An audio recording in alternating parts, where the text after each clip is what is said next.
Assalamu alaikum dear students. My name is Sabah and I am here to teach you Physics Class 9. आज हम study करेंगे chapter number 2 की exercise के numericals, जिनमें से numerical number 2.7 है। A stone is dropped from a height of 45 metre. एक stone जो है वो 45 मीटर की हाइट से जो है उसको गिराया गया है। How long will it take, ये कितना टाइम लेगा to reach the ground, ground पे ज़मीन तक पहुंचने के लिए। ये जो स्टोन है जो उसके 45 हाइट की मीटर से जो है वो गिरा है, वो ग्राउंड तक पहुंचने के लिए how long will it take, उसको कितना टाइम लगेगा। What will be its velocity, उसकी वेलोसिटी कितनी होगी just before hitting the ground, ground को हिट करने से पहले जो है वो उसकी जो है फाइनल वेलोसिटी कितनी होगी। इसका मतलब है आपने टाइम मालूम करना है, फाइनल वेलोसिटी जो है इस स्टोन की मालूम करनी है, और आपको इन्होंने दिया हुआ है डिस्टेंस।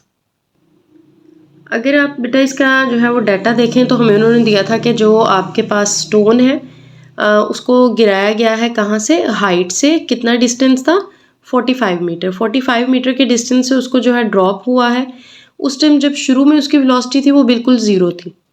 ज़मीन ने उसके ऊपर जो है वो क्या लगाया, जाहिर सी बात है ज़मीन की तरफ वो आ रहा है, वो गिर रहा है ज़मीन की तरफ, तो ज़मीन उसके ऊपर एक ग्रेविटेशनल एक्सेलरेशन लगाएगी, और वो ग्रेविटेशनल एक्सेलरेशन की वैल्यू अप्रॉक्सीमेटली होती है 10 मीटर पर सेकेंड स्क्वायर। ये मेरे पास डाटा आ गया कि हाइट जो है वो स्टोन जिस हाइट से गिर रहा है वो 45 मीटर है, इनिशियल वेलोसिटी उसकी 0 है, और जी की वैल्यू है जी 10 मीटर पर सेकेंड स्क्वायर। फाइंड आउट हमने क्या करना था, हमने मालूम करनी थी दो चीज़ें। एक तो ये कि how long will it take, यानी कि वो उसको कितना टाइम लगेगा। दूसरे नंबर पे before hitting the ground, ground पे हिट करने से बिल्कुल पहले उसकी वेलोसिटी क्या होगी, यानी कि फाइनल वेलोसिटी क्या है। तो टाइम और फाइनल वेलोसिटी आपने मालूम करना है। आपके पास हाइट है, इनिशियल वेलोसिटी है और ग्रेविटेशनल एक्सेलरेशन है। अच्छा जी, टाइम मालूम करने के लिए आप जो है वो किस में जाएंगे, आपने बेटा सोल्यूशन पे जब हम आते हैं तो हमारे पास जो है इस चैप्टर में मेनली 3 इक्वेशंस हैं, 3 मेन फार्मूलाज हैं, जिनमें से फर्स्ट इक्वेशन ऑफ मोशन है, सेकंड इक्वेशन ऑफ मोशन है, थर्ड इक्वेशन ऑफ मोशन है। अगर सबसे पहले नंबर पे आप फर्स्ट इक्वेशन ऑफ मोशन लगाते हैं, फर्स्ट इक्वेशन मोशन ऑफ क्या है, वी एफ इक्वल है जी वी आई प्लस जी टी के। अब इसमें से वी एफ तो ठीक है हमने मालूम करना है, वी आई हमारे पास है, जी की वैल्यू भी है, लेकिन टाइम हमारे पास नहीं है, इसलिए हम ये वाली इक्वेशन नहीं लगाएंगे। हम इसकी बजाय क्या करेंगे, हम सेकंड इक्वेशन ऑफ मोशन पे जाएंगे। सेकंड इक्वेशन ऑफ मोशन क्या है, एस इज इक्वल टू है जी V I T plus 1/2 G T का स्क्वायर। एस यानी कि जो डिस्टेंस हाइट हमें दी गई है वो है 45 मीटर, उसकी वैल्यू पुट करें। वी आई जो इनिशियल वेलोसिटी थी स्टोन की वो 0 थी, टाइम हमने फाइंड आउट करना है, प्लस 1/2 जी की वैल्यू है जी 10 एंड टी टाइम फिर से हमने मालूम करना है, तो ये आ गया टी का स्क्वायर। उसके बाद आ जाएगा 45 इक्वल 0 को किसी भी वैल्यू के साथ मल्टीप्लाई करें तो इट विल बी 0, प्लस 2 को 10 के साथ जो है इसकी कटिंग हो गई, 2 5 are 10, तो ये आ गया 5 टी का स्क्वायर। 45 इक्वल है 0 प्लस 5 टी का स्क्वायर आ जाएगा 5 टी का स्क्वायर। 5 टी का स्क्वायर इधर जो है यहाँ पे 5 टी स्क्वायर के साथ क्या हो रहा है, मल्टीप्लाई, इधर जाके क्या हो जाएगा बेटा, डिवाइड हो जाएगा। ठीक है, तो टी स्क्वायर एक साइड पे रह जाएगा, 5 दूसरी साइड पे जाके डिवाइड हो जाएगा।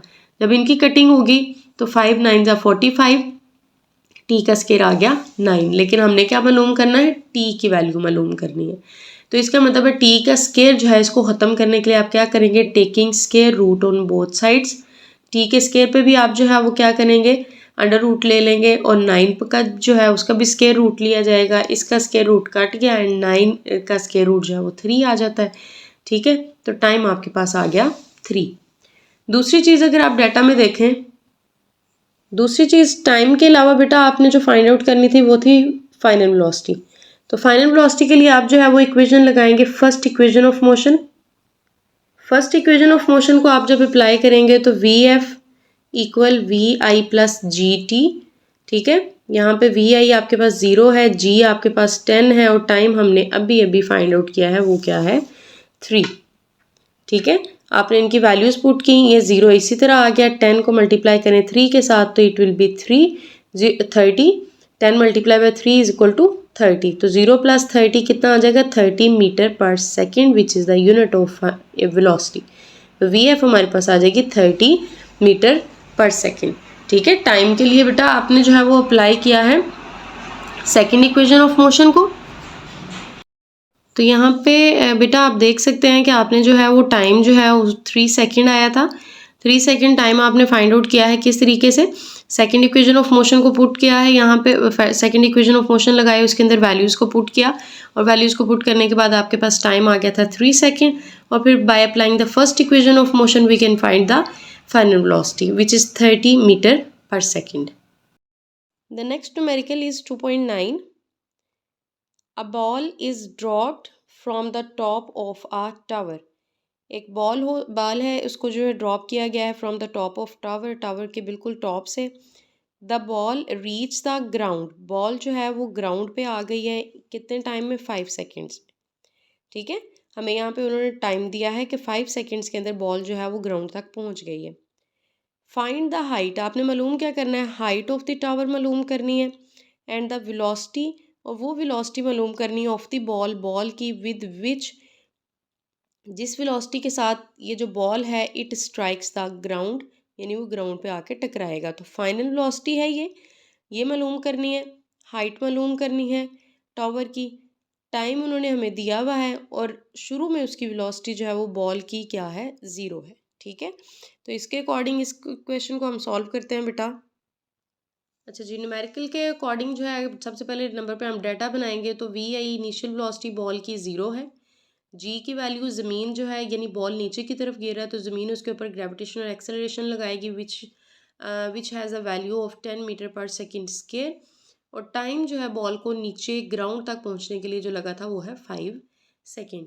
फाइंड आउट हमने क्या करना था, फाइंड आउट हमने करनी थी दो चीज़ें कि टावर की हाइट कितनी है, यानी कि जिसको आप डिस्टेंस भी कह सकते हैं, s is equal to height भी होता है, तो हाइट आपने टावर की मालूम करनी है।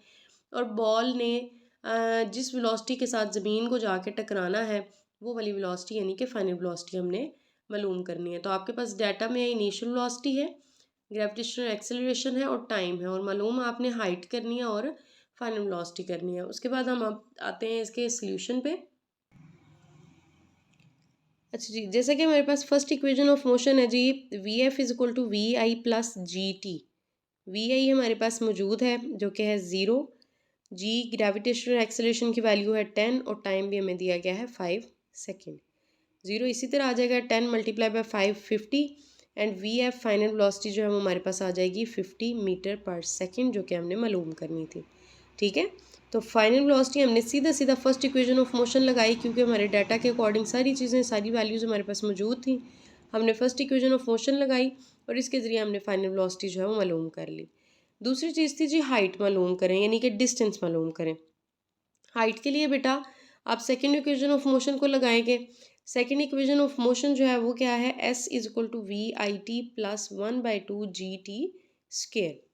वी आई 0 है, टाइम आपके पास 5 सेकेंड है, 1/2 है, जी की वैल्यू जो है वो 10 है आपके पास और टाइम फिर से क्या है 5 का स्क्वेयर। 5 मल्टीप्लाई बाय 0 0 आएगा, इसकी कटिंग हो गई, 2 1 ज़ा 2 2 5 ज़ा 10, तो ये आ गया 5 1 ज़ा 5 और ये 5 का स्क्वायर आ गया 25। अच्छा जी, 0 जो है ये आपका जो है वो नहीं लिखा जाएगा क्योंकि 0 ख़त्म हो गया यहाँ से। अब उसके बाद 5 को मल्टीप्लाई करें 25 के साथ, तो जब आप 5 को 25 के साथ मल्टीप्लाई करेंगे तो आएगा 125। इसका मतलब है कि जो उस टावर की हाइट है वो है 125 हाइट से जो है वो बॉल ड्रॉप हुआ है और उसकी फाइनल वेलोसिटी जो है वो कितनी आई है 50 मीटर पर सेकंड जब वो ग्राउंड के साथ आके टकराया है। ठीक है, तो फाइनल वेलोसिटी है 50 मीटर पर सेकंड और डिस्टेंस आपने सेकंड इक्वेशन ऑफ मोशन लगा के जो है वो मालूम किया है, जो कि आपके पास आया है जी 125 metres. If you are new, then subscribe the channel.